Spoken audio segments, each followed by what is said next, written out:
Hello, friends. Welcome to My Good Woman, the podcast for new and future female leaders. I'm your host, Dawn Andrews, a happily married hockey mom and the founder and CEO of Free Range Thinking Business Strategy Consulting. Grab a seat at the table with me each week for candid conversations with culture-shifting, glass-ceiling-busting, trailblazing women leading impactful enterprises. We discuss what makes them tick, how they get it all done, and actionable strategies to help you lead with confidence and grow the visibility, reach, and revenue of your business. We're classy ladies, but we don't bleep the swear words. Listener discretion is advised.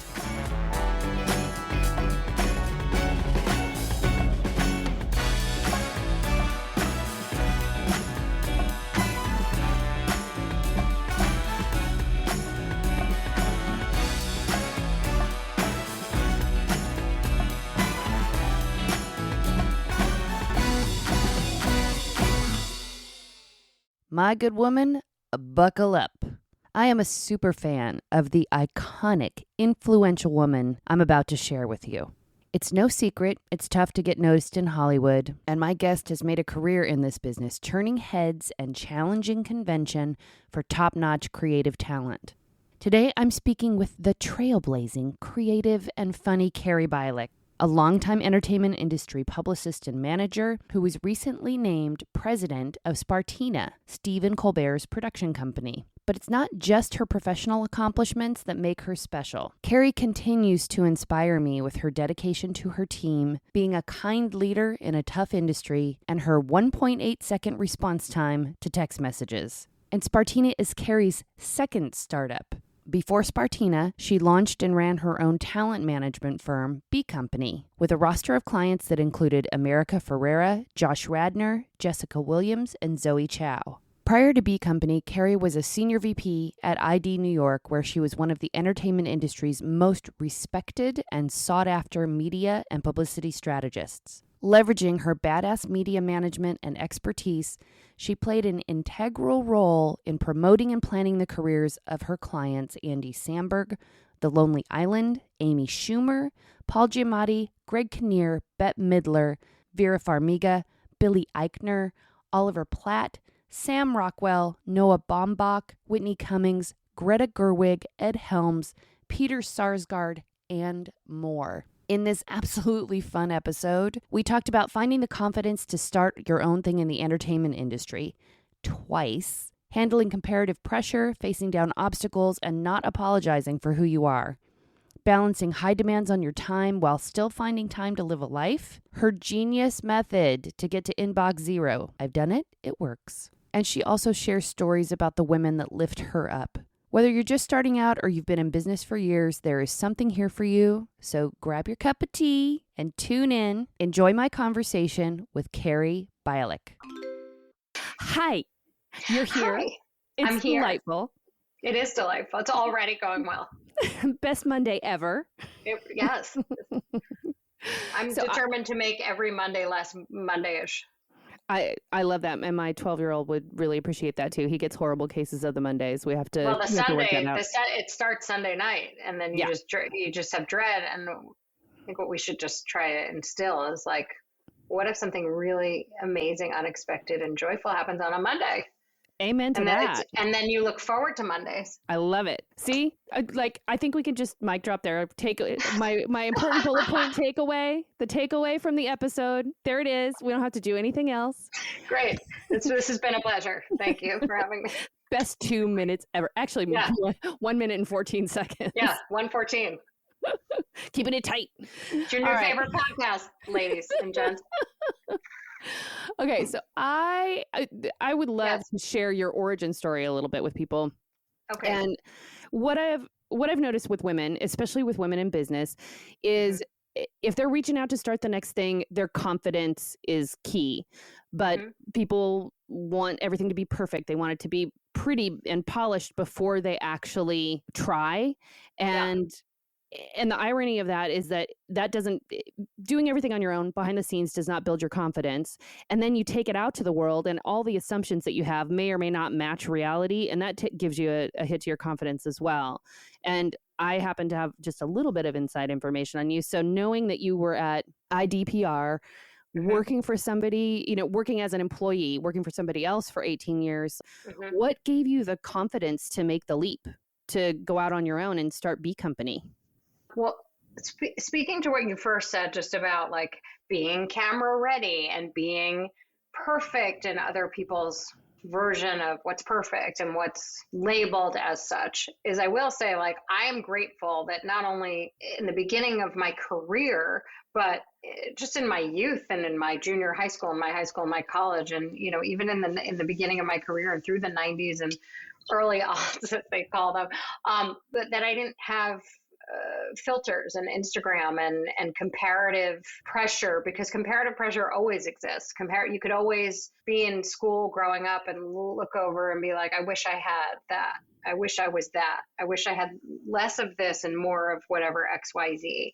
And I think it's hard enough being a human being, comparing yourself without noise and filters and imagery and advertisements and things convincing yourself you didn't even know you thought you needed in order to be a better, thinner, prettier, smarter, more successful version of what already is all of those things. And so I'm grateful, I will say, that up until my career and then throughout the roots of my career in the entertainment industry, that I didn't have any of that, because I probably would have had more of less my eyes on my own paper and more of, but if I only had what she has and what she has and what she has, then I'd be the she I'm supposed to be. And I never was like that. I always I have to thank my gut and my confidence in myself that I never knew all the things, but I was able to always identify like what I was good at. And there are tons of stuff that I'm still not good at. And that when I don't know what I'm doing, I'm the first to raise my hand and say, I actually don't know. Who would know? Because I know what I know and I know what I don't know. And I think that's a huge part of like anyone's success, is identifying that. But just getting back to how I made the leap, I had gotten to a point in my career. So as you mentioned, I was a publicist mainly for actors, and then sort of branched out into hybrids as we know them, multifaceted, multi-talented people who also wrote, who also directed, who also produced, who did every aspect of entertainment. And I found a real niche in my career with really smart, intelligent, what was known as the New York actor, simultaneous to really smart, hilarious people. So I had running parallels in my career as a publicist, which was, if you're a comedy person, Carrie's your publicist. Like if you want a publicist in New York, based in New York, who knows comedy, who knows how to speak comedy and speak to comedians, like that's who you go to. And the same thing for if you want your Peter Sarsgaards and your Paul Giamattis and your Sammy Rockwells and your brilliant talent, your Oliver Platts, Carrie's also your person. So there's no like, how'd you do that? I can't speak to that, because that's just years of just like figuring it out and tapping into different human beings' psyche, I think, and what that person needs out of what I can provide and the skill set that I have and the skill set that I learned. I got to a point in my career, almost 20 years in of being a publicist, where I was itching for something different. I wanted to be a contributor to the choices that my clients were making and not just an enhancer of the existing work that they had. So I started to sort of sniff around and say like, well, what would my options be if I made this leap, which is always terrifying. To make any change, and I will just say this as like any kind of blanket statement, is to make any change is scary. To make any change will give you back a lot. It will open your eyes. It will give you a new birth. It will give you a new perspective. So terrifying, rewarding. And if you, and there's no like, what's a good change? Any change is terrifying and rewarding. So I will say that I was itching for that terrifying, rewarding symbiosis, and the belief in myself, and knowing that, well, if I had just one person who would look at me and say, I see you as a manager, not just a publicist, then I could then go, okay, I'm a manager. And at the time I had a lot of success with a handful of clients that I know I was instrumental in, not just their publicity, but in their strategizing of what their career was looking like from, as they say, soup to nuts. And I know that I had an instrumental drive and vision to why that person was where they were at in their career. And I felt the confidence that I had that because I was getting that information from them. I'm so glad you were able to give me that advice, because without that advice, I wouldn't have done X, Y, Z or whatever. And it wasn't just, you should wear this on the cover of Vogue, that I was able to secure you. It was a lot of real detail-oriented, big picture strategy, forecasting 5 years from now, where are you? I see you as this. You may not see yourself, but I've always seen that for you. And so I had that innately, and I believed in myself that I could do that. So I started exploring, well, if not a publicist, then what would I want to do? Because I really wanted to stay in this business. I do love this business. And I feel comfortable and right it being a part of the mechanics of this business. So I knew all those things. And I just, once I had one client look at me and say, I see you that way, I said, great, I see myself that way. And then began my journey into, okay, well, what would it take to do this? I asked around. I had a lot of lovely people in the community approaching me, offering me jobs to be a manager at their very successful companies. And that was intimidating to me, oddly more so than me going out on my own and creating a business, because at least if I did that, it would be my own exploration of something new with my rules, with my font, with my DNA, with my taste and my way of how I would do things.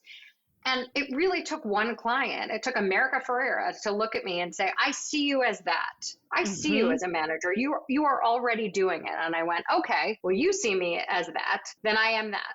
And so after fact finding and getting the confidence and asking, a council of people, because I also think that's really important to have a council of people, whether that's friends, family, and then mentors and community in a business that you've grown up in, to say to you, you can do this and here's why. You don't need 10 people. You need a handful of people. It's that Lady Gaga thing that she said about A Star is Born, of one person. But it is true. If you have enough people who you trust in your circle, personally and professionally, to convince you that making a life decision so bold as to start your own business won't be a mistake, you do it. And is it scary? Yes. Of course it's scary.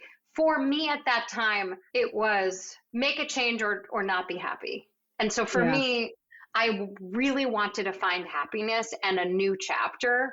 And I knew that this was the way to do it because I took a bet on myself. And if all else failed, I would call one of the many lovely, generous people in a business filled with lovely, generous people. You just have to look, who offered me opportunity. And I went, okay, let me try this first. And if this doesn't work, fall back on all the good that I worked very hard in creating in the landscape of a business that I grew up in. So that's a long answer to tell you that it was confidence in myself, being seen by someone who was giving me the keys, saying, I trust you, here are the keys. And then figuring it out from there. Yeah, but there's so many good nuggets in there. I hope people picked them up along the way, but I'm gonna go back and put them in the basket. Okay, please do. You're good at that. Like what I really noticed is that you, first of all, you looked at what was possible for yourself. You identified that where you were going or where you were presently wasn't going to cut it for you anymore. So there was a recognition of, I can stay here. It's safe. It's okay. I'm achieving, I'm doing well with this, but it's not really giving me any satisfaction. So that's the first piece of letting go to me, is just acknowledging that where you are now is good enough, but it's not all that you want it to be. And that's then right. Borrowing the shine. So we're not the best accurate reflections of ourselves. We do not mirror ourselves very well. I think it's particularly true with women. Like, we're constantly comparative, like you said at the top of the call. So we're not the best reflections. And so you found in your circle of people who could reflect back to you and stand in the place of the future you and reflect it back to you in advance, so that you let go of the one side, I'm not satisfied here, and you have something to walk towards because your friends are already waiting there for you. They see you in that role. So you can walk towards it. And I also appreciate that you, even in making that choice and letting go and drifting to this next destination, that you realize you still could come back to whatever it was. Like, if for some reason it was a mistake or the choice wasn't great, you could always return because you had that in your back pocket. And those three things I feel like are just, it's like a little booster shot of confidence that people can take away, even if they haven't done the thing yet. I always say, like, my mom gives me the best advice, and she always says, like, write it down. She's a big fan of the legal pad, make a pro con list, don't type it, write it out. and something about your own handwriting and seeing pro con. And if you can compare it on paper and say like, well, I'll be fine because look at all the reasons why I would do this. I mean, it's such basic, it seems basic advice, but it's actually quite deep, because you coming up with your why and your why not isn't someone else's idea of why you'd be good at something or why you wouldn't, or someone else's perception of why you could do something and why you can't.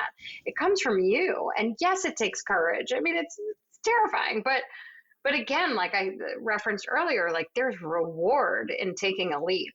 And even if you have just one cushion that you know you'll land on, like that to me is worth it. If all the pros are there stacked up against what's driving you to make a change. For sure. I was thinking about that. So I have two sons, and yes. we're in Los Angeles, so we live on a hill, and I was out for a walk with one of them one day, and we were walking up this really steep hill. I think he was like 5 at the time. And he kept wanting to sit down on the walk up. And of course, the clock is ticking. We're supposed to be somewhere. We have to get up this big hill in whatever time, and I'm losing my parental patience at that point, debating whether to pick him up and carry him like a log up the hill. And in that moment, we had gotten, I don't know, a third of the way up. And I encouraged him to just look back. I was like, look at how far you've made it up the hill already, and he could see from street level to whatever view he had at that point. And I said, well, what would it look like if we just took 5 more steps? 5 more steps, different view. 5 more steps, different view. I swear to God, it was a moment of parental inspiration. I'm not that smart all the time, but it was so great to be able to illustrate that for him, and for him to be able to look back and see that view. And that's what I hear you describing, is that there were all of these moments along the way in the development of you as a professional that you could look back on them and say, I'm taking all of this into my next destination. And if all of this goes to hell in a handbasket, I always have this to look back on and to turn back to if I need to. I mean, there's something, there's something about the reason that book, that childhood book, I Think I Can, resonates so much, because, it is the little engine that could. You are your own engine. There's no one else that's going to push you but you to do anything. Truly, that's a constant in anything that you want to do, right? I mean, if you think about it, it's like there's something like kind of profound about the little engine that could. Because if you think you can, you probably can, even though there may be obstacles. It's true. Amen. If you can't see it first, you can't get there anyway, right? Right. I'm curious now, you've had the transition from IDPR into B Company, and now this lovely new opportunity at Spartina.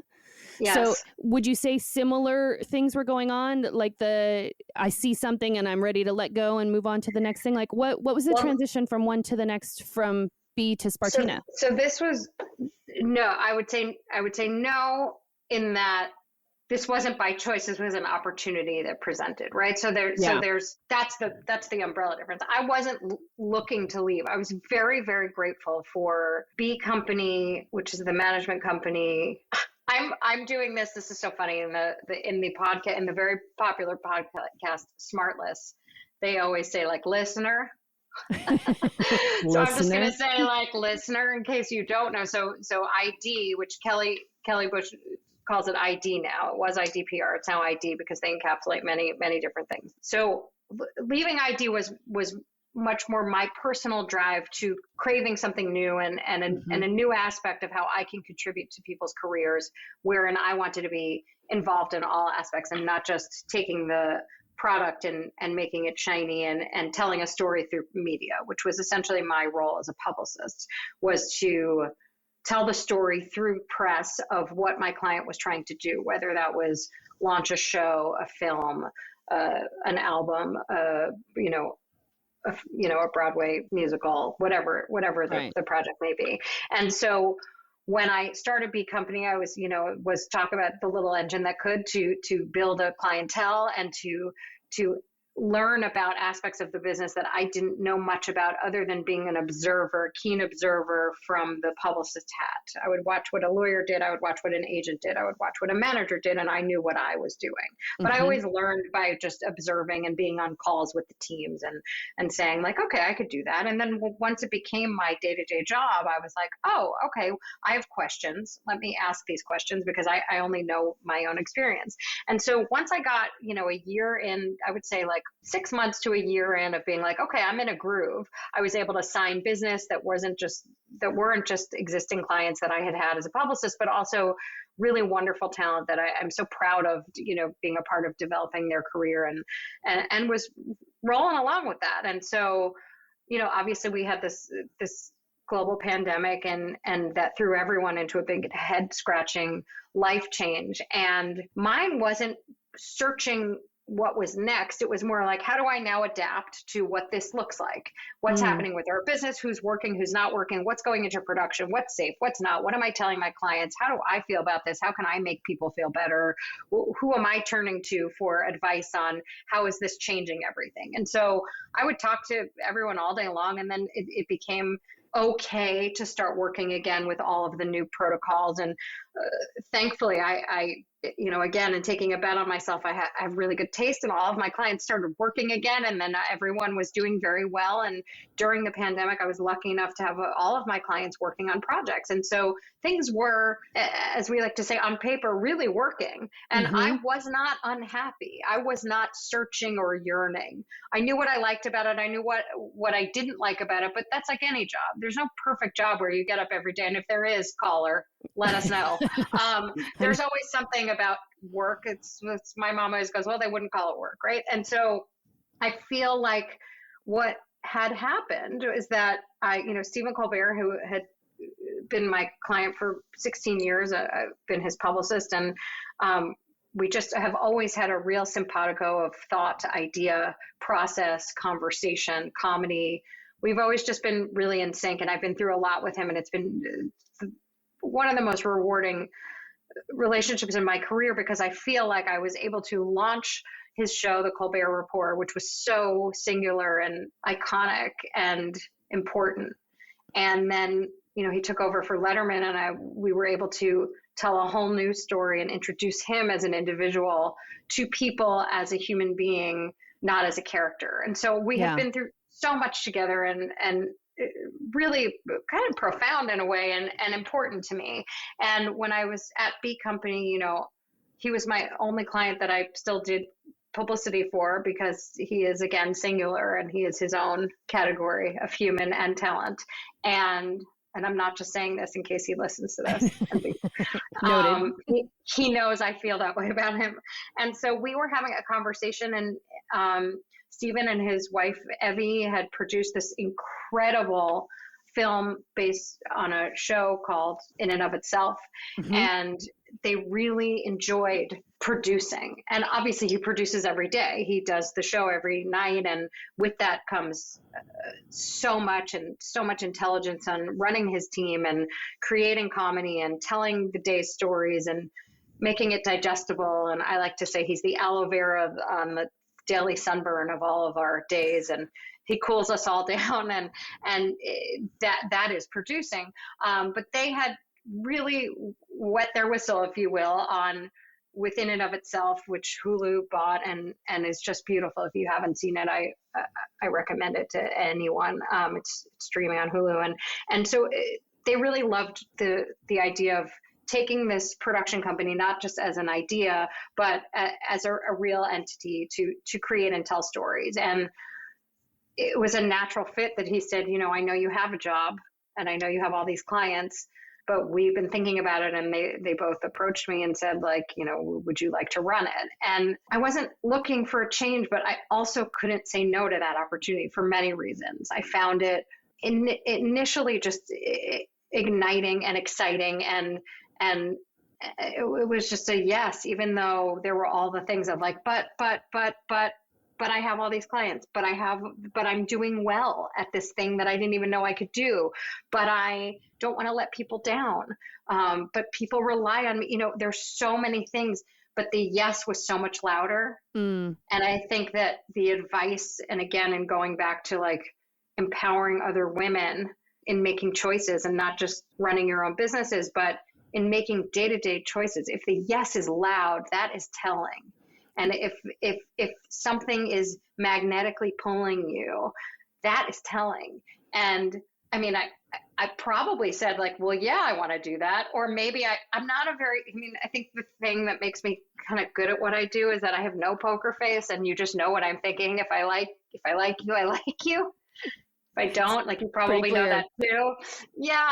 There's no subtlety really involved with me. I'm just, I've always just said like, this is how I feel. This is who I am. And so I don't apologize for that, which I think is important too. And I think so many women, we say sorry all the time, and it's just painful because we have to stop apologizing for having a big personality and declaring what you love and being passionate about what you're passionate about, and stop hiding because you should be, but I would say like it was a loud yes, to get back to your question, and thus began well, what would this look like?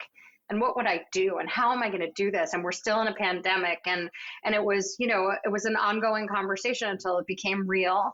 And then I had to do the difficult thing, which is to depart from B Company, which I built from my gut and from my instinct to do it, and my confidence that I kept building, and my experience on top of experience, because with each experience you build yourself up and you build your own business, and it is like Legos, and you build your own tower. And I was like, wow, I'm going to, 5.5 years in, it was only really just starting, and I had visions for it, and I'm not sad about it, because I know that this opportunity that I am now in is speaking to all the cylinders that are fired up that I was doing there, but using new skill sets, and how exciting too to be in a business for so long and feel like it's so fresh.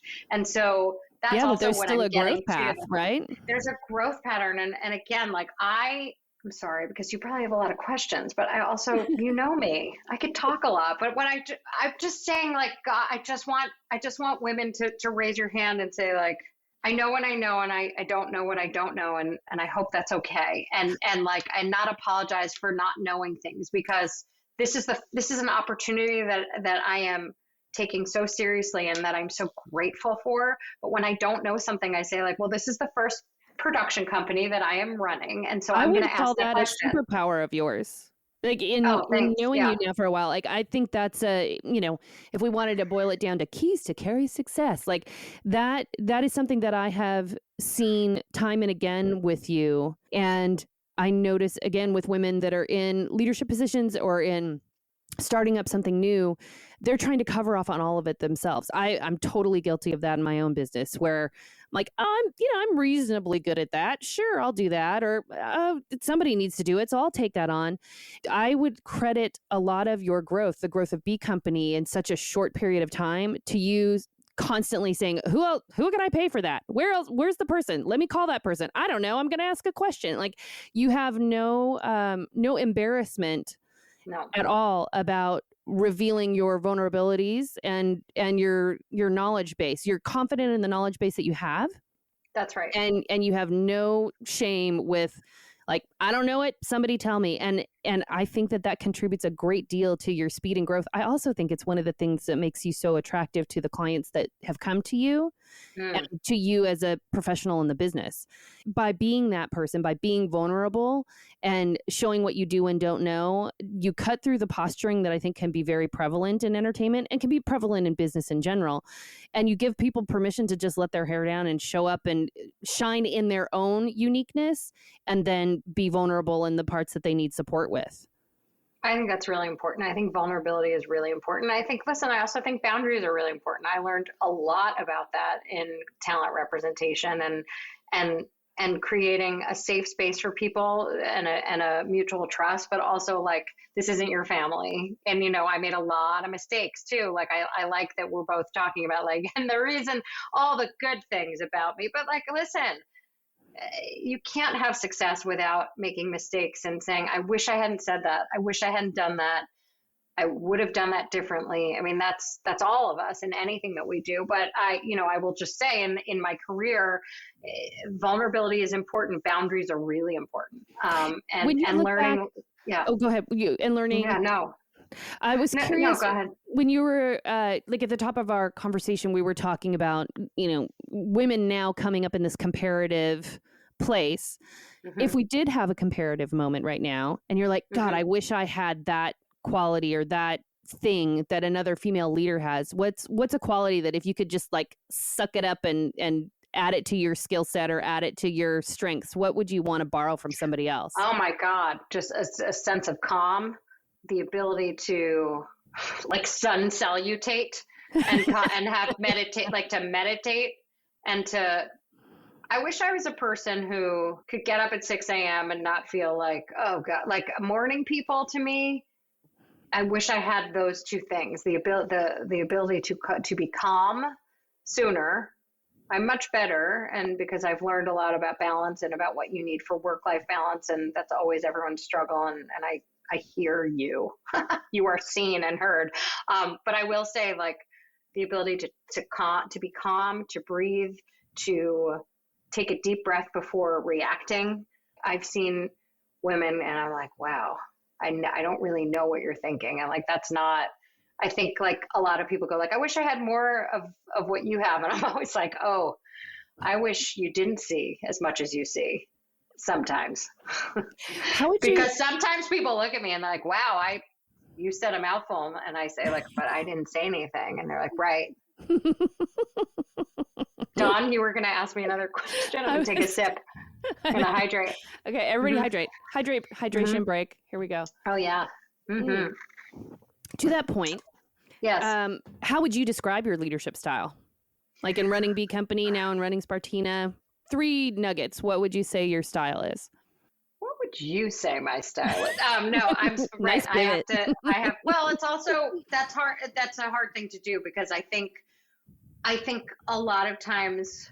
I think we've nailed one with vulnerability. Like sure, vulnerability is there. I am empathetic and understanding and open.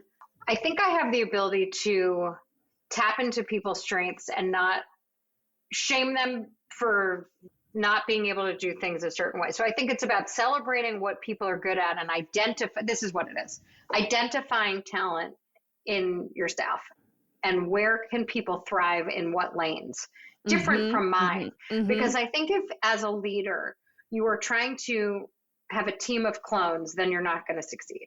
Yep. I think as a leader, what I've learned is finding strengths that may or may not be similar to yours, or actually identifying things that where your team understands your intention, but can fly and soar in ways that you want them to, and by empowering them and celebrating the things that you're so grateful they can do that you can't. Yeah. So whatever that's called, that. You're an empowering leader. I think I am.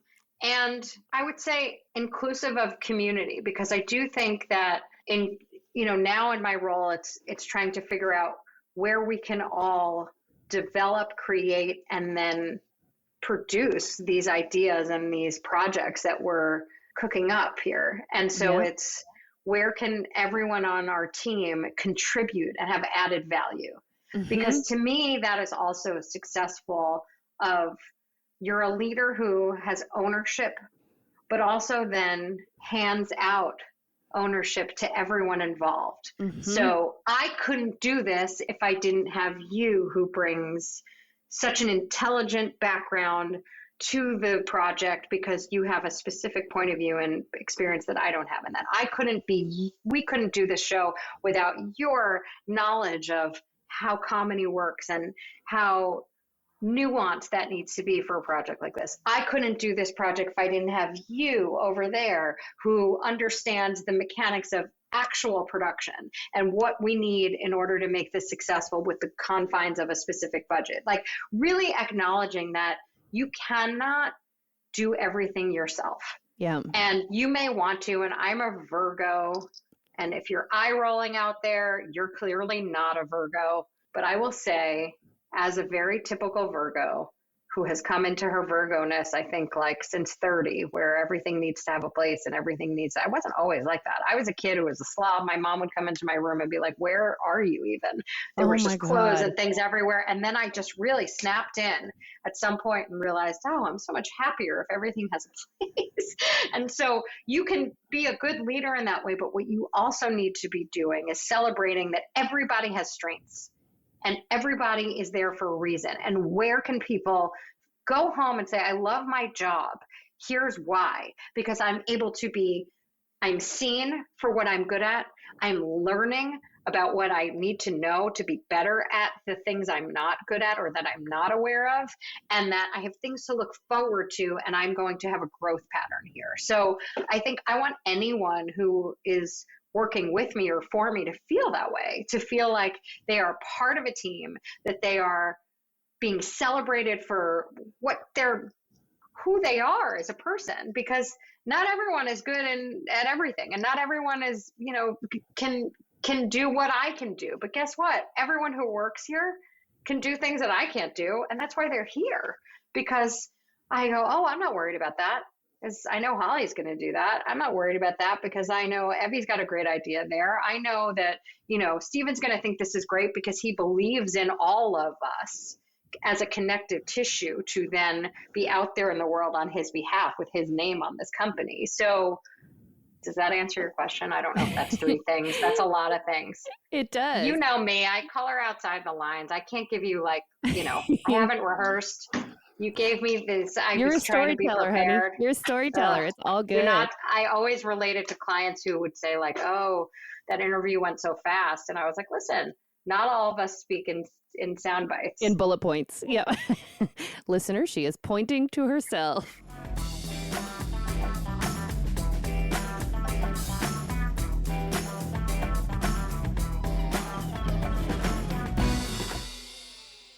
I'm going to scourge over to the side of the road. Let's talk about your Virgo tendencies. So, okay. Listener, if you happen to be in the good fortune of being in the text life of the Miss Carrie Bialik, you can expect lightning fast response time like you have never seen. I have had conversations with many of our mutual contacts, friends, etc., and there's not one among us that doesn't wonder how, when I happen to wake up at 3 a.m. and send you a text because I'm thinking about something that would be beneficial to you, that at 3:01 I already have a response, a photo back. It seems like you are omniscient. How do you manage to return things so quickly? Just in the operations of that and your day to day too, that you're a very efficient person. And I'm curious, what we can impart to others in managing their time, their work, their day, that what's going on over there? Because that's amazing. Thank you. It's a blessing and a curse, I would say. I think I've always put a lot of pressure on myself just in general. I'm in constant fear of things falling through the cracks, and I like checking a box. I like saying I did it. That person knows how I feel about it. That person knows that I've heard them, seen them, have a thought about it. I like Kelly Bush used to say, touch it once, respond to it, forward it, file it, do something with the thing so that it's in motion. Mm-hmm. I'm one of those people that if there's memes of people's inboxes that have 75 million unread emails, I get I have a physical reaction to that. I can't teach anyone how to do that. I think it's probably some form of psychological, obsessive compulsive to just respond to something. But then I feel like it's handled because I know what it's like to be a very busy person. And I like not having to worry the next day about things that are left over. So if I can be right now, we are having a very thoughtful, specific interview that I blocked out on my schedule. So I am not multitasking during this. You are getting all of me. I will say that I always want anyone who is across from me or who is in conversation with me to feel like I am paying full attention, but I try to have a lot of cylinders going at the same time. So sometimes I'll be in a group meeting or a Zoom and I'll come up with an idea, or you may text me, hey, can we move the meeting next week to whatever? I'll go bing, yes, and so that way I don't have to go, I never got back to her. So my brain and my physical, my whole connection, my synapses are constantly doing a lot at once. And does that trip me up sometimes? Of course it does. Like, I always make a joke, like, if you don't hear back from me, I'm either like at a show, at a movie, or as in Harry Met Sally, like trapped under something big, right? Trapped under something heavy. Trapped under something heavy. Right. That's like I'm always like, I'm trapped under, like, if you're right, that was the best answering machine. Yeah. Like, leave a message because I feel that I feel personally better if I handle something in real time. And I have said to anyone who's worked under me as an assistant or a junior level, whatever, that like, I do not expect you to be as fast as me, because that's just that's unrealistic pressure. That I am built this way. Yeah. I am to blame. No one taught me to be like the fastest texter responder in the world. Like, I have no game, gentlemen.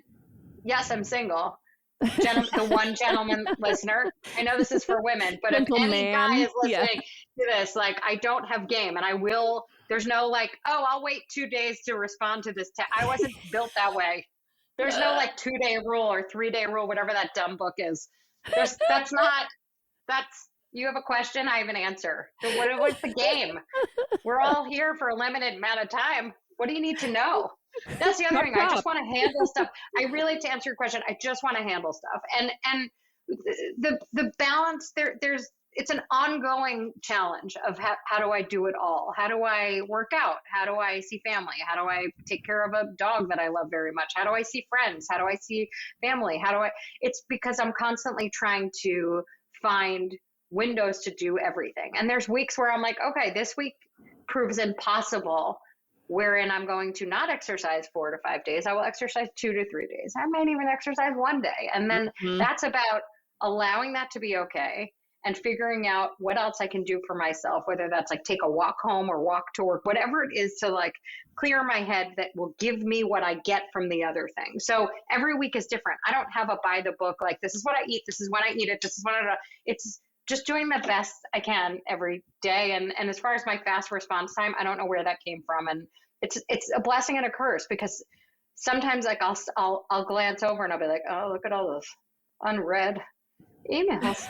I will say, I don't understand anyone who's doing their business from Gmail. This is not a slam against Gmail. What I highly recommend when this was introduced to me in terms of a work capacity is using Outlook, because you can file and I'm sure you could do this with other programs. This is just my own experience. In order to get through a cluttered inbox and in order to be efficient about it, I always sort by person. Because so several times a day, I'll keep my inbox in received so that it's a chronological story, and I'll make sure I'm not missing anything if I'm in a meeting or a Zoom or not at my desk for a certain amount of time or not looking at my phone for a certain amount of time. I'll make sure I didn't miss anything chronological. Then when I have a minute or 5 to sit down and go through my inbox, I will quickly switch it to from. Because then I can see, did a client send me something? Did a producer that I'm waiting on an answer? Did a co-person? Did my assistant flag something that I need to do or follow up on? And your efficiency is increased tenfold. This is you asked me a question. I know, but listener, this is operational gold here. If you're struggling with your inbox, I kid you not, Carrie is a ninja master with this. So we're getting the behind the scenes of how it works for you.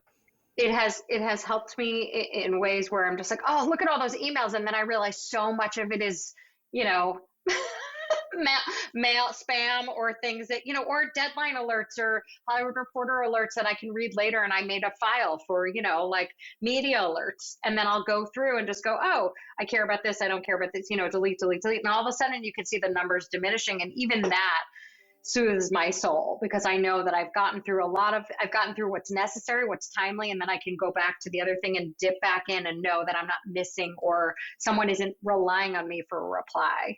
I love it. I also think the need to reply quick is something I have to work in therapy, which I have, which is I don't want to let anyone down, right? So the need to please and that people pleasing thing, which also makes one a good talent representative, also makes sure that people don't feel like, well, I wrote you and you never wrote me back. So I think I probably have overcompensated in my life for not only did I write you back, you didn't even finish writing and I wrote you back. I've water been on the break, receiving end of hydration. that. Hmm. Do you feel like being a woman in the entertainment industry has been a benefit, a detriment, one way or another? Do you think it's had any bearing on how things have played out for you thus far, or the opportunities that you've had or created? I've been really lucky in that one of my mentors, who I've referenced earlier, Kelly Bush, is a groundbreaking entrepreneur in her own right, and created this business. And I've had I had other jobs and other career making building blocks before Kelly hired me. But I would say my shape shifting of my career and my real solid, oh, this is who you'll be for the next, it was who I was for 20 years. I was a publicist, was under the umbrella of Kelly Bush's company, and she's a woman leader. And Hmm. so I got to learn from great women, and interned for Leslie Dart and Lois Smith, who at the time, ran PMK, which was really, when I went to NYU, like the only PR company that really mattered. Like if you were a movie star, PMK That was your where you were. company, yeah. That's where you were. So it was Pat Kingsley in Los Angeles, and it was, Leslie Dart and Lois Smith in New York. And I got to see how the sausage was made when I was in college, and to learn about what PR was from these incredible women. So to answer your question, like I was really lucky in that, and my mother is a writer, and she wrote for a women's newspaper called The Women's Record. I always grew up with these incredible role models that were all women. So I never had to really go, but I'm a woman. Like, how dare you? I Yeah, really there was was never a always. distinction that there was something, you were just being you, doing what you did, and you had lots of examples and mentorship from other Exactly. women. So you never had a story of I can or I can't because I'm a woman in this industry. No, I'm very, very lucky. And, and by the way, like to had a short stint at Miramax, and people go like, "Ugh," what was that like? It was awful, but I was protected by the women who ran the department I was in. So again, like you see it in so many people's lives and careers and businesses. I personally was very fortunate that I was Hmm. empowered, that I was educated, that I was, taught like, yeah, go for it. Like there was no roadblocks. It was like, this is up to you how successful you're going to be here. And here's what you need to do to get there, plus with who you are. It was encouraged, and I was, I was very fortunate. I worked really hard, and I was very lucky. You've represented some incredibly powerful, outspoken women. You hire women. Do you Mm-hmm. feel is that a mandate for you? Is it very forward facing, or is it just that you find really qualified, amazing women and you're drawn to them, and so you do that? Is it an on purpose choice, or that's how it's worked out? That's how it's worked out. I've hired men too. I've had men work for me. I'm not, I think it's just, I've hired the best people who are qualified, who make sense for me and what I want to do, and I, the people that I've represented. And then in terms of the talent that I was able to represent, I mean, what a gift to have this stable of clients. And I had, tons of clients throughout the years, and men and women. But if you look at the women that I was blessed to work with, I mean, it's truly amazing. I mean, between, Greta Gerwig, Amy Schumer, America Ferrer. I mean, like you look at these women who have changed the world essentially with their work, and who 100%.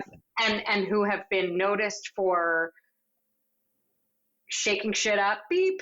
Can I curse? Yeah. Oh, yeah.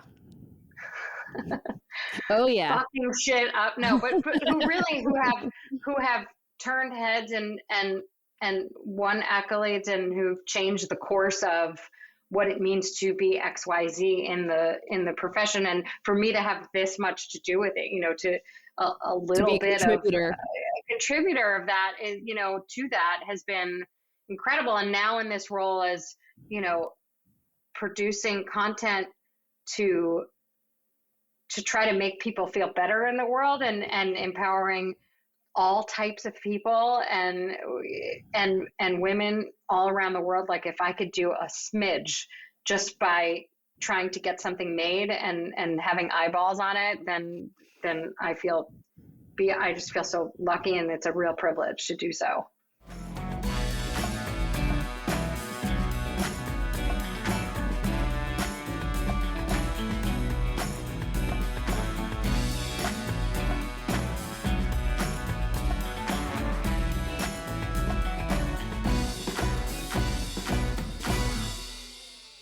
Who's inspiring you right now? Oh, well, besides my mother, because that's the first, you said that, and you know what? Can we talk about, we're going to skirt again and. Yeah. Okay. So for those of you that haven't taken in the full visual of the lovely Carrie Bialik, we got a nail, we got a lip, we always got a strong glasses, we got it's always did. It's always did. And it's amazing. She is to me, you are an icon. And you were raised by an icon, the lovely Marsha Bialik. That's right. How has, and I know that you've also gone through some really big things during the pandemic with your mom. What is it about, what does your mom bring to who you are in your leadership expression? So it's not even like, oh, I'm so beyond lucky or I'm so gracious. No. It's how this woman exists, and then she's my mother, where I get to say like, oh, well, that person isn't real, and then I get to be like, oh, she's real and she's my mother. I mean, my mother is in my head all day long. My mother is laughing at something I read that I think is funny. I hear her also laughing. I hear her say like, you got this. You're halfway through the day. You can do this.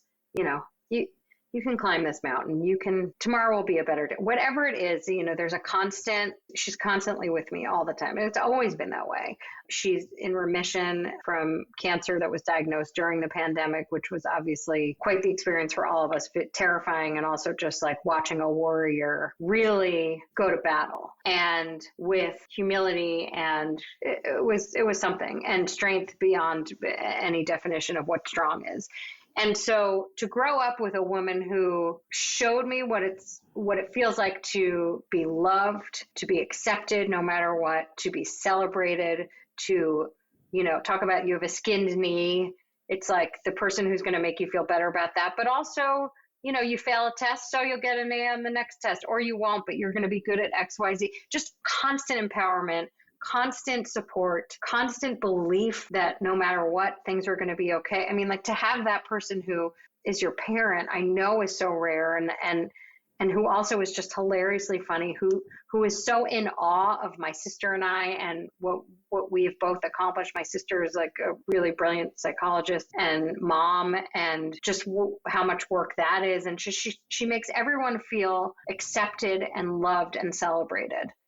Anytime, you ask me like, well, what women have, it's just like the first, not only does she come into my mind, it's just like, I just see like wallpaper of her everywhere, and I feel I am so just beyond fortunate that that I get to, I FaceTime her every single night. Just, we have recaps of our day, even if sometimes it's 5 minutes, sometimes it's 3 hours. Like, she is my person. She is my flashlight app that's constantly on. She's a light and a love and strength and brilliance. She's a brilliant writer. And yeah, that's why.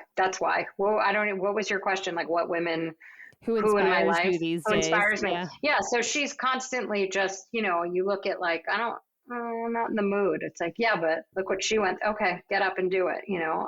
Who inspires me? I mean, so she's for one, Steven does. I know he's a guy, but I watch what he does every day, and this world is dark, and like watching someone find the little shred of light out of that is really remarkable.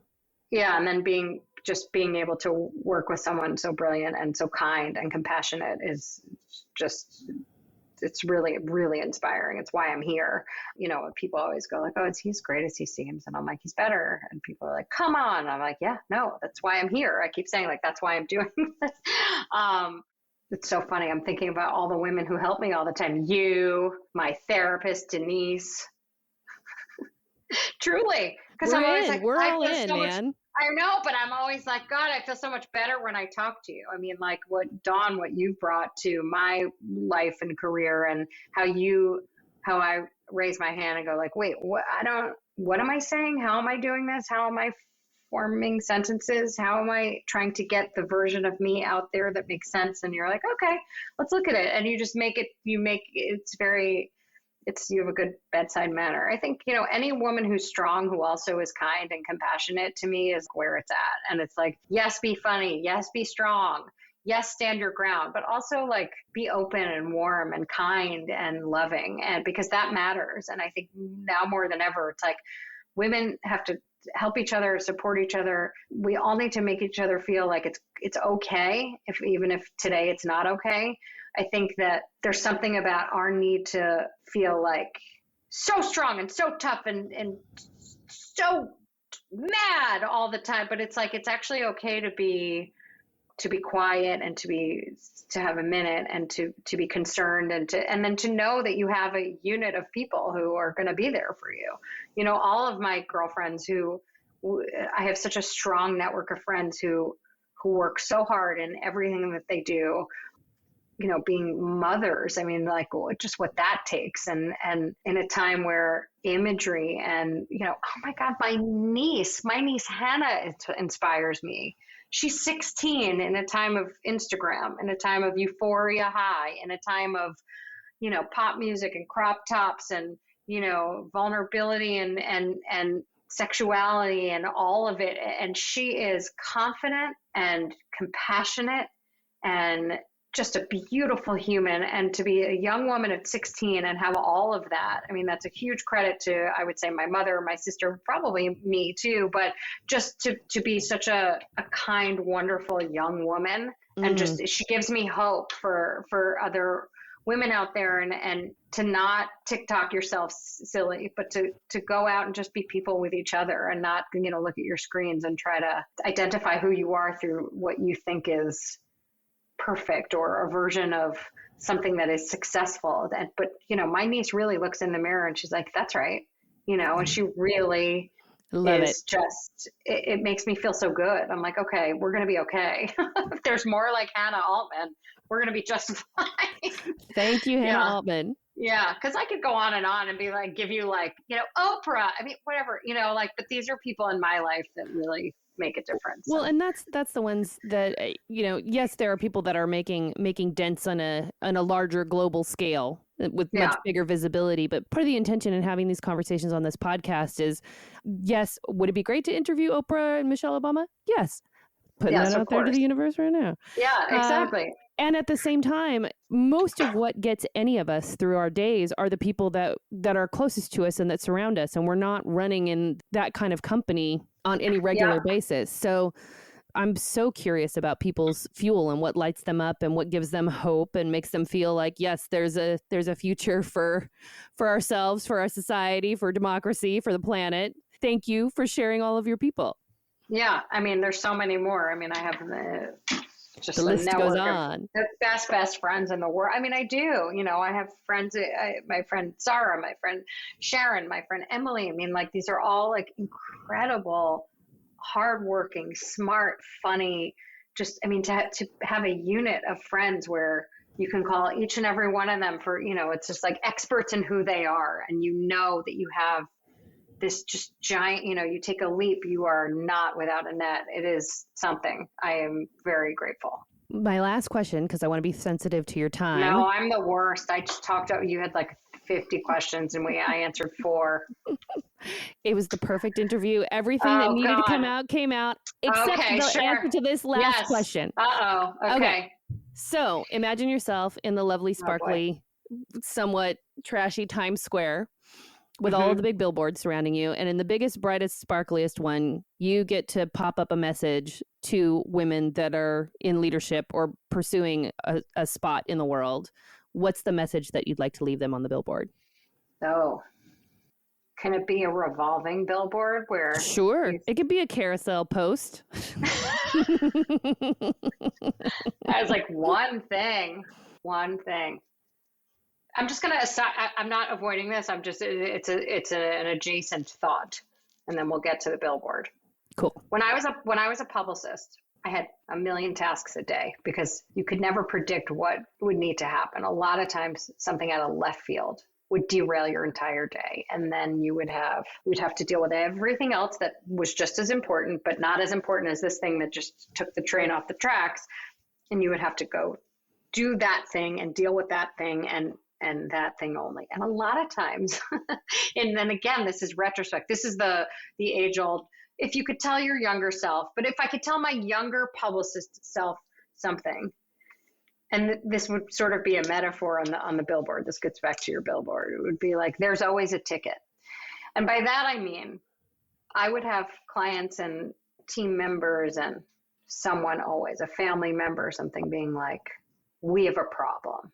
We don't have enough seats. We don't have enough tickets to the premiere, to the film festival, to the Cannes red carpet. There's not enough seats in the car. There's not enough. And then I would be like, well, now what am I going to do? It was a real like, oh, this is a G5 summit problem. Like there's nothing else can happen today unless I find this ticket. And there's always a seat. You would walk into the premiere and there'd be rows of empty seats because people wouldn't show up. There was a snowstorm. There was traffic. There's always a seat on the plane. There's always an extra room in the back at the restaurant. There's always, so going back to the billboard, because there's always a ticket is something I always say all the time. There's always a seat. And some people laugh and say, I know what you mean. Or there's always a ticket.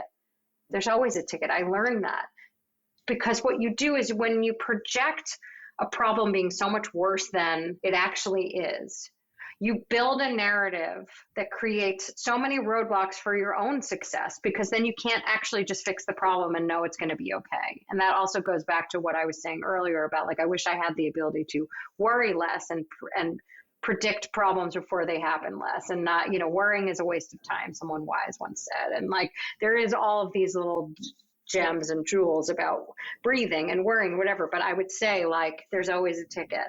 And in Times Square, that's actually good too, because the metaphor is perfect. If you want to go see Hamilton, you know what? Wait online. You probably will get a ticket. There's always a ticket.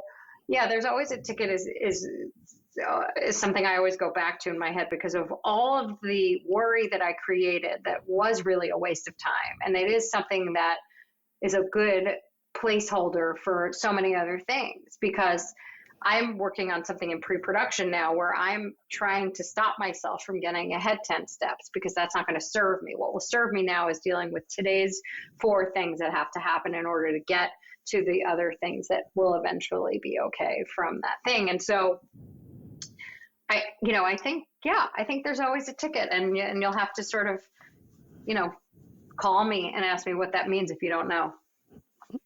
Well, I think standing in the middle of Times Square, you do know what it means, because if you're standing there, chances are you're trying to get a ticket to something.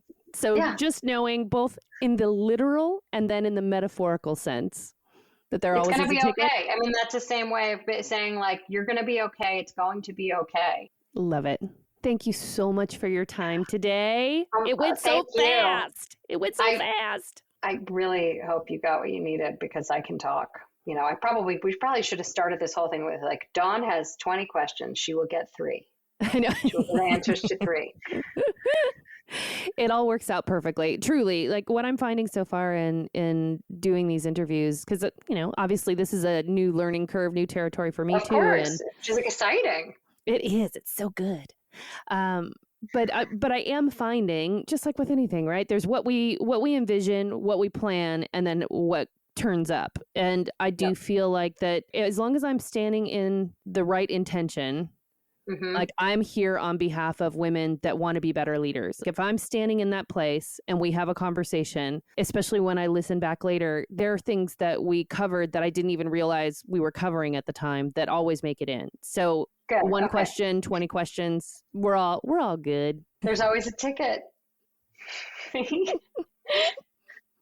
See, I was lucky enough to go to an opening night of a Broadway play with one of my clients I used to represent the other night, and I saw a friend of his, and he sat next to me, and he's like, "Oh," and I said, "What?" And he was like, "Well, I was told that my wife couldn't come because there weren't any tickets, and there was this empty seat next to him." And I said, "There's always a ticket." But that's what I mean. Yeah. Like, there's someone going, "No, there's only this, and that's it." And I'm always like, well, really? Just come. We'll figure it out. The thing that's great about that too, Carrie, is that in our lesser versions of ourselves, we're always willing to accept the limitation. That's right. But to beat this metaphor to death, if you think about stepping up to the ticket window to go see Hamilton or whatever it is, that person only has so much information. They have a view of a certain slice of the pie. They don't have the 360 view, nor does anybody, nor do any of us. So you get your choice about what you want to believe about the situation, whatever that opportunity is that you're pursuing. And you have to remember that the people who are going to tell you no are the ones that they still only have a limited view of whatever that opportunity or possibility is. So there's always more. I mean, no means they don't understand, is something Kelly always said. And I was like, what do you mean? And man, did I learn that a lot. Because if you've tried everything and you say, you know what, I've tried everything. Okay, you've tried everything. Have you really tried everything? Because then you could say, I took the extra step or steps to try to make something happen. And it was a little scary, but I got it done because I believe in what I'm saying and I believe in what I'm trying to convince this other person to see and believe in. And if you have confidence that you can do something, likely someone on the other end of that call or conversation will believe it too. Yep. That's your one person. Just takes one. It just takes one. Just takes Gaga. one. Gaga. All right, lovely girl. So good to hang with you. Oh, it's the best hang. And thank you. I'm honored to be your guest and your client. I'm so lucky. I couldn't do any of this. The other secret sauce is if you can get Dawn Andrews to help you run your life and business in life, and then get her. But actually take that out because I don't want to, I need your availability. I need you at my regular meeting time. Please don't take that time. Just kidding. If you were only lucky, she's actually booked up forever. But if she wasn't, you could also have one of the secrets to my success, which is Dawn Andrews, ladies. So thank you. I'm so grateful welcome. For you. I am so grateful for you, Mamacita.